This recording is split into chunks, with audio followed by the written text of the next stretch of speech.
দিয়ে দিচ্ছি তেল। এটাতে আমি এখন চিংড়ি মাছ ভাজবো। দিয়ে দিচ্ছি চিংড়ি মাছ।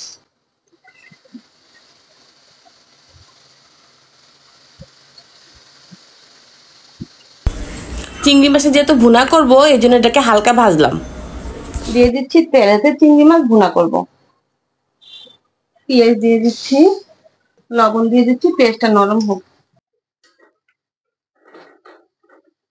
পেঁয়াজটা নরম হয়ে গেছে, এটাতে আমি এখন হলুদ মরিচ দিয়ে দিব।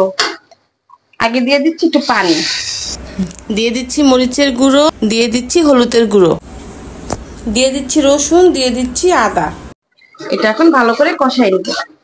হয়ে গেল মশলাটা কষানো, এটাতে এখন আমি পানি দিয়ে দিব।